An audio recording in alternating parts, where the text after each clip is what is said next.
Welcome into NBA Now by Chat Sports. With you as always, I'm your host, Jimmy Crowther, breaking down all the latest news and rumors. And if you want even more NBA news and rumors, not just here on YouTube, give me a follow on Twitter at Jimmy_Crowther. But let's get into the first part and the first bit of news that we have today on Zion Williamson, who is ready to go for the 2020-2021 NBA season. The first overall pick back in the 2019 draft has now completely been cleared after tearing that meniscus. He has no more minutes restriction as he had most of his rookie year and in the NBA bubble.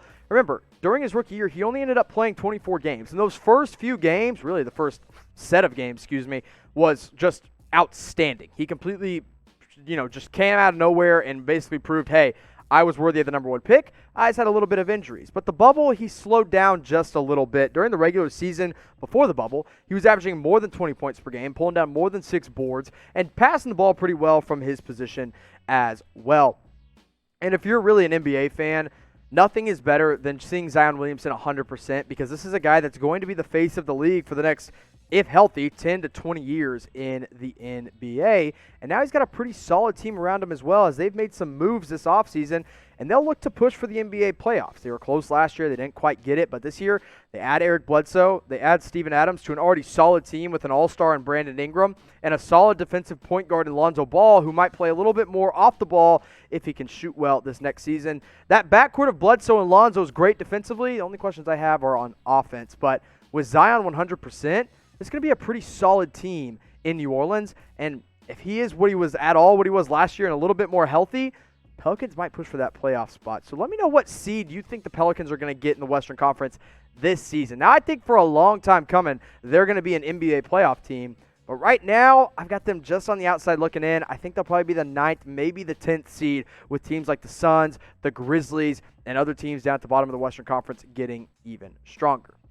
Well, with Christmas right around the corner, you're going to need to get some gifts, for the NBA fan in your life. When you go to this link right here at chatsports.com/NBA City, they've got all the updated styles on all your favorite NBA teams when it comes to jerseys, hats, accessories, and sweatshirts as well. Every single City Edition team is ready for you today at chatsports.com/NBA City. I know all you guys are watching right now and you're like, hey, where do I get all my gear? How am I supposed to shop for the holidays? I don't want to go out and buy stuff and all this craziness. Don't worry. Online shopping easier than ever with this link, chatsports.com/NBA City. Whoever you're a fan of, whatever team you want to rep, whatever style you like the most, you can check it out at this link.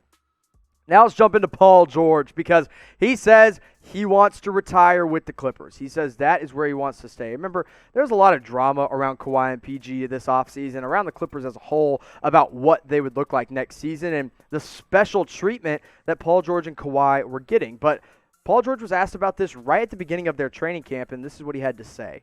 I want to retire a Clipper. This is where my heart is. I'm happy. I'm my toughest critic. I know what's not good, what's unacceptable. Last year was an unacceptable year for me. I know that. Hey, PG, that's great. And I know you're trying to keep the Clipper fans happy, but buddy, we've heard this one before. In fact, we've heard this multiple times before now that you forced your way out of 2 different cities. Remember when you were in Indiana and you said, my goal is to win one here. I never want to leave Indy. And all the Indiana fans just fell in love with him. And they're like, oh, he's a Pacer for life. Yeah. Then he gets shipped off to Oklahoma City with Russell Westbrook, and all of a sudden he goes, I'm here to stay. We can bring this thing home. I'm here to stay. I want to stay a member of the Thunder for life. I want to go to the Clippers. I'm bouncing. Well, now he says he's retiring with the Clippers, and I'm not so sure about that 100% at this point. But if he does stay with the Clippers, if he stays with Kawhi, that's great. My problem is this is a make-or-break year for these two.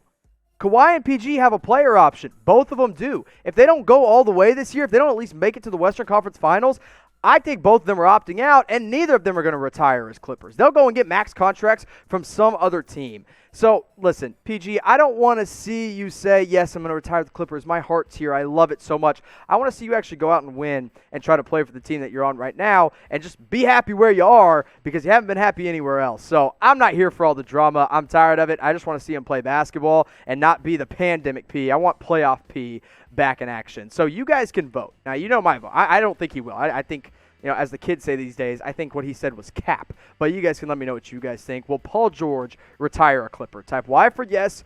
Type you're in for no. You can catch me typing my inferno in the comments section. Now let's get into what I think just about anyone and everyone wants to talk about right now, and it's this James Harden drama because, baby, Houston, we have a problem. He didn't report for practice because training camp has started in Houston. New head coach Stephen Silas says he has no idea where he is and that this is a major step back and that there is no timetable for his return. And then he was like, I think he's just following COVID protocols, but turns out he was actually at a Raptors birthday party in Atlanta, Georgia, so not even in his home market. And then everyone was like, that's okay, he's going to an individual workout that night in Houston. Well, not so fast, my friend, because Tim McMahon tweeted and reported that James Harden did not return to Houston for his anticipated individual workout Sunday evening, but he did tell Rockets management that, quote, he will report soon. So he was scheduled to be in training camp at the beginning or the middle, of last week. That didn't happen. So you're like, well, where was he? I mean, surely he was practicing on his own. I don't know, not practicing basketball, I know that much because this post popped up on Instagram. You see that guy in the corner right there with the beard? Yeah, that's James Harden in a strip club without a mask on during a birthday party for a rapper. Not doing any good for anybody, definitely not practicing with his team, and not answering his coach's phone calls. So the drama is real in Houston, and it got a little bit more real today as this report came out from the Houston Chronicle. He said the Rockets have lived with, endured, and supported Harden's off-court lifestyle for years.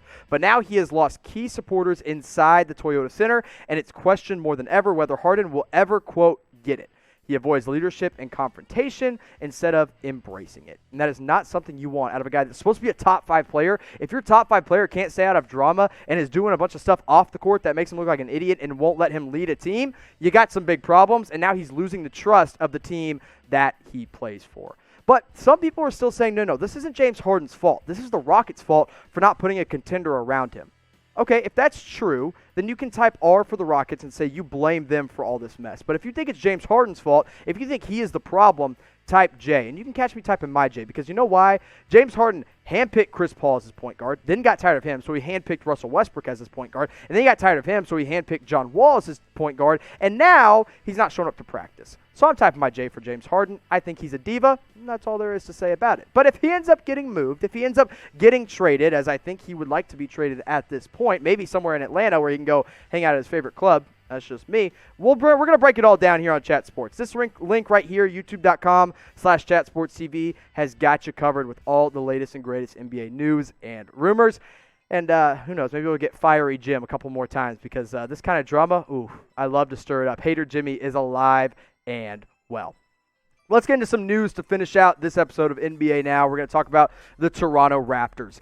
3 members of the Raptors Organization have tested positive for COVID-19, and they are continuing to clean the facility. Obviously, now they're in Tampa. They are not in Toronto, as many of you guys may know. They are playing temporarily in there, as Canada is basically not letting them play in their home market. And they are scheduled to have a game this weekend. In fact, December 11th on Saturday, they're supposed to play at the Charlotte Hornets, but it's a bit in jeopardy at this point just with all this going on, all the contact tracing, of course. Now, I do want to make this clear. There's no report of if this was coaches or players or someone not even really associated that would travel with the team. It might just be, quote, members of the organization, people that are in and around. Like it could, for all we know, be 3 ball boys that were just at practice one day. We don't really know, but what we do know is they tested positive, and here's what the Raptors had to say about it.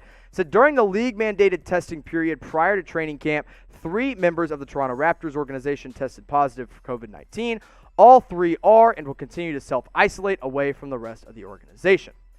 Adherence to protocols, follow-up testing, and contact tracing has far revealed no spread to other members of the Raptors organization. We will continue to follow safety protocols and will update the situation as appropriate. So obviously a very unfortunate situation for the Toronto Raptors. Hopefully everybody's okay, as they probably will be, but definitely something to keep an eye on, as this is really the first report of major outbreaks, or not major, but little outbreaks that we've seen in the NBA market with them trying to get this season going once again. This is something we're probably going to have to keep an eye on basically all season long, because the season, it's right around the corner.